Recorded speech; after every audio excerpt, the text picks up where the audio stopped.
Hey, what do you have, guys? My name is Troy and welcome back to Facility D20. So this is going to be a fun video because I got new resin that I want to try out and I got this really cool statue that I want to print. Now Yousu sent me this bottle of resin and they're like, hey, you want to try this out? So I'm like, sure. I'm going to see what this resin is like. We're going to crack it open, then we're going to get into the printing process and I'm even going to print this statue. Come on, boys, this is the way. This is the way.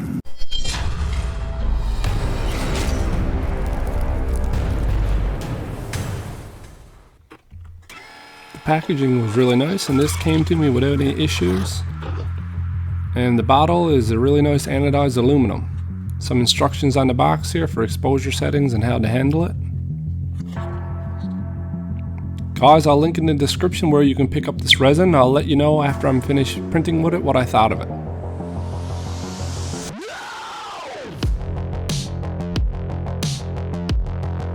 Next thing I did was load and slice the model in Chitu box.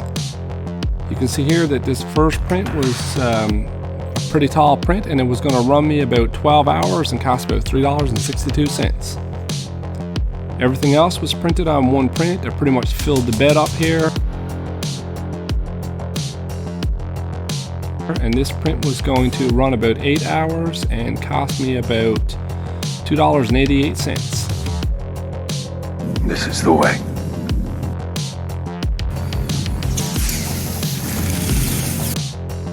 First things first though, I got a upgraded bed leveling kit and I wanted to install it.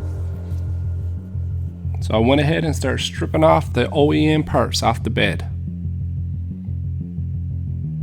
Took out this little ball bearing attachment and replaced it for the more sturdy 4-pin connection.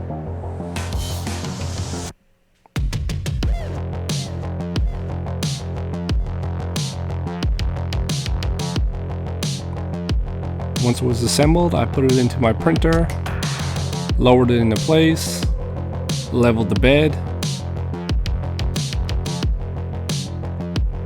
Once the bed was leveled, I tightened up all the connections on the sides. Then I set my Z to home and upgrade complete.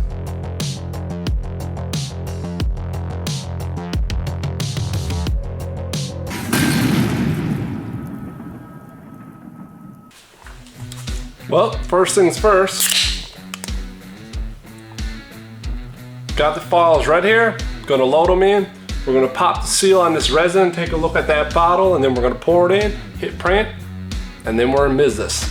So this can is really nice. It's like an anodized aluminum and this nice metallic blue. It's definitely an upgrade from the plastic cans. It's got a really good seal here, so I'm thinking that you're definitely not gonna have any problems with this leaking during shipment. So I'm gonna go ahead and shake it up, pop this top off.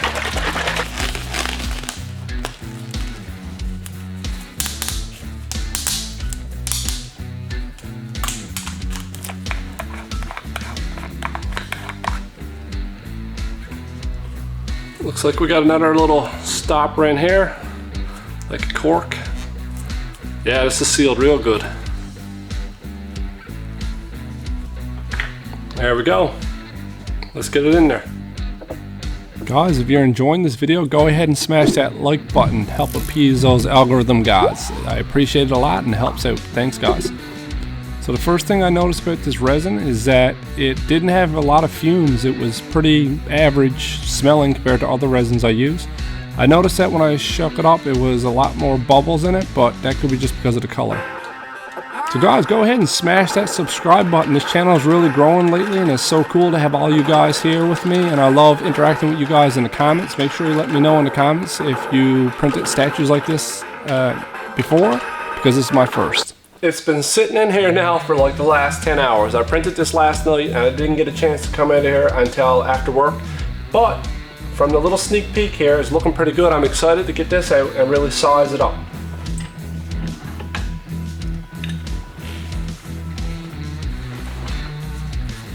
Okay guys, it looks like an absolutely perfect print from what I can tell. Get some of these supports off to get a better look, but the first thing that strikes me is just how nice and crisp this resin is, and it's not even washed yet. This red, I really like this red wax color.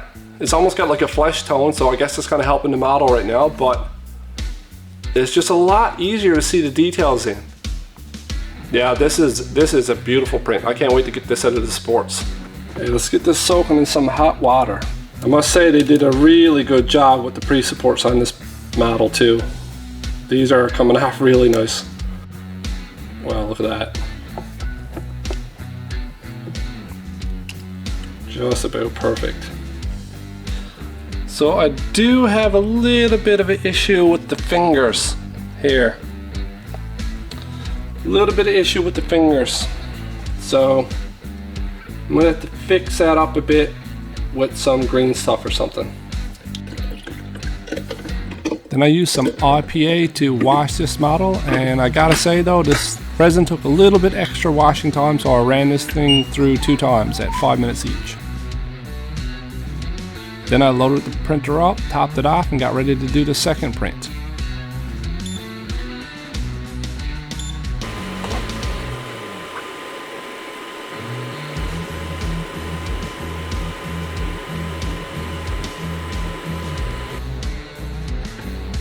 And also, this took a little longer to cure than normal, so I ended up having to cure this for about 6 to 9 minutes.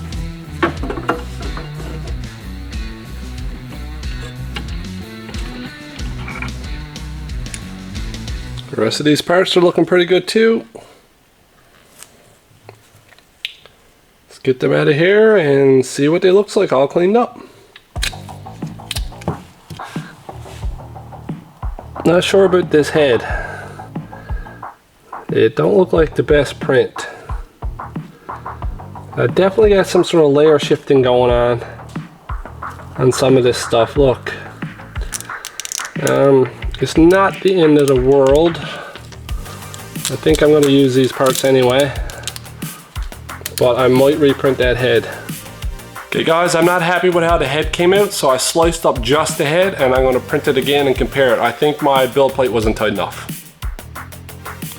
Then this is where this resin really shined. When I had to clean up all the support marks and any layer lines and stuff like that, this resin just was so much nicer to work with. In terms of the little fix, I just used a little bit of green stuff, rolled it up, cut off a couple of fingers, crossed them over like on the original sculpt. Use this little tool here to add some fingernails, and then I just glued them in place with some crazy glue. Now for these layer shift lines, I just decided to carve it right off, and you can see here that this resin just sculpted away almost like a hard clay. Most resins that I work with would just snap like brittle porcelain, but this is why I really particularly like this resin. It was the way I was able to work with it once the model was cured.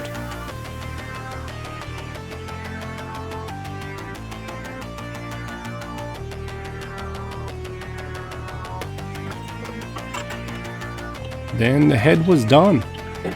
So I printed this head off again, and you can see here when I compare it that the first one just was full of layer lines. So the problem I had was that I just didn't tighten my bed. It was my fault. So I stuck the head on using some crazy glue. Crazy glue works awesome for resin in my experience. Then I cleaned out my vat, and I like to use this latex paint filter here, so to make sure I catch any particles that might be in my resin. Put it right back into the bottle, seal it up, and use it again later.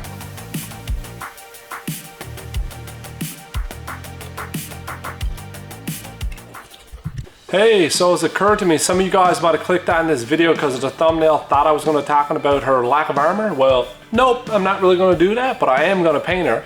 But before I do that, I just want to say that this resin, I actually really enjoyed using this resin. It was cost effective, it printed up nice and crisp, it was easy to work with and mold after I was done. And hey, can't complain. So yeah, if you guys ever see this resin around, you want to pick it up, go for it. Now, what I am going to do though is paint this thing, and I'm really excited to get started. I'm a little bit nervous because in all honesty, I've painted a ton of miniatures, but I've never painted a statue before, so this is going to be my first one. Let's get at it. Use some Rust-Oleum 2x flat black spray paint. This is my go-to primer. I find this stuff works great. So I primed up these pieces in black. Then I decided to use some Wolf Gray to prime up the model, and I used my airbrush here and a few very thin coats. I wanted to make sure that I didn't go too heavy and try to get this flesh as smooth as possible.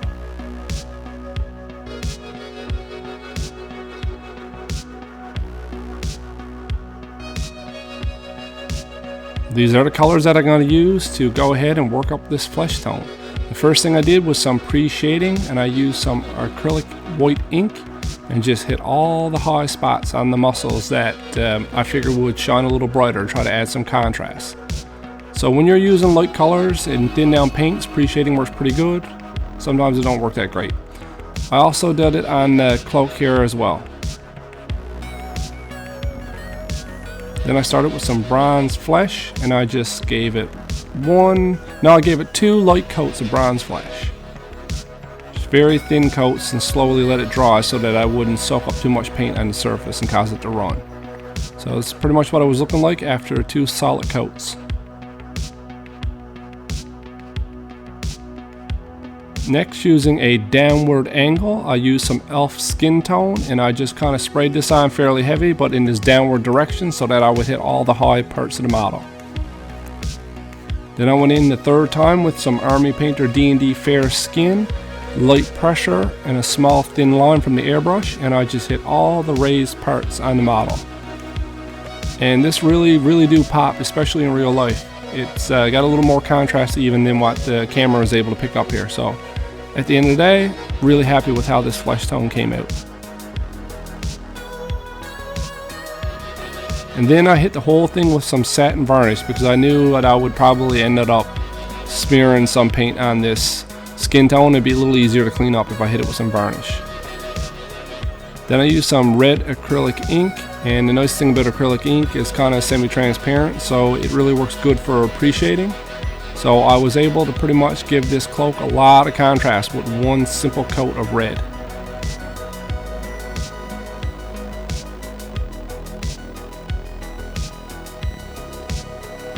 But I did go in with some Vallejo Hot Orange and just hit the high parts just to pop it a little bit more.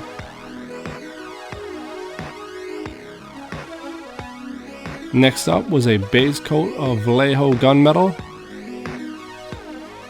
Did this for all the armor parts, the boots, the shoulder pads, the forearm, and of course the helmet.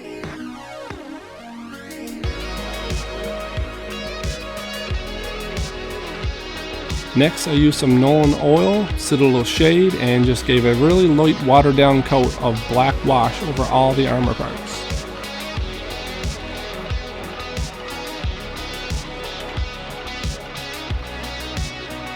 Once that was done, I got some sticky tack and I use it as masking. And I like to do this as masking because it's pretty gentle on the model and you're able to push it down into places just like along the boots here, and it works a lot better than masking tape to get in these tight areas. Then I used a bit of painter's tape and masked off the rest of the Mini so I can go back to work with my airbrush. Then I took some Vallejo Metal Color Silver and just using a downward motion hit all the high points of this Veskar armor. Once that was done, I washed the whole thing in a light watered down coat of Guilliman Blue glaze.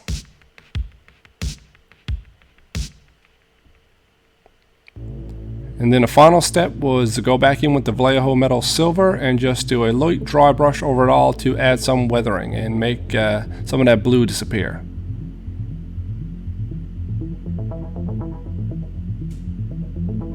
Once that was done, I used some earth to base coat all the leather parts. Second step was to hit it with some earth shade Citadel shade, and then finally some sepia Citadel shade, and that gave it that real worn leather look that I was going for. Then I used some royal purple and just gave a base coat on the bra here.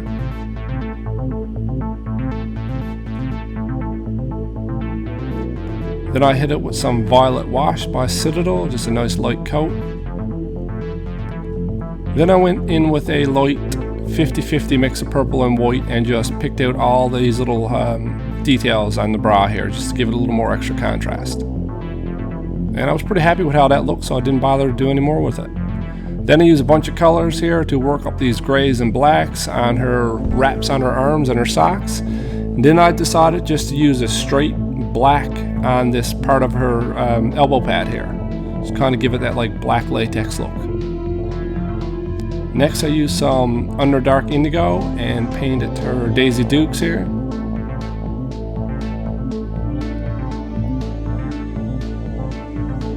And then after one wash of Azurman Blue, I was pretty happy with how this looked and decided not to do anything more with it.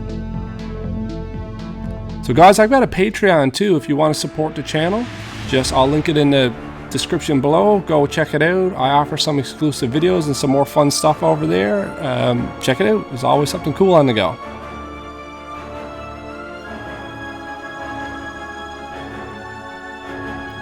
So for my very first statue that I printed and painted, I gotta say that I'm pleased with it. I'm definitely going to print some more of these in the future and paint them up. It was kind of a nice change of pace from some tawny miniatures. So hey guys, again, make sure you check out some other videos on my channel. I'm gonna link some right here. Smash the like button, hit subscribe, chat to me in the comments, and I'll catch you on the next one. Thanks for watching.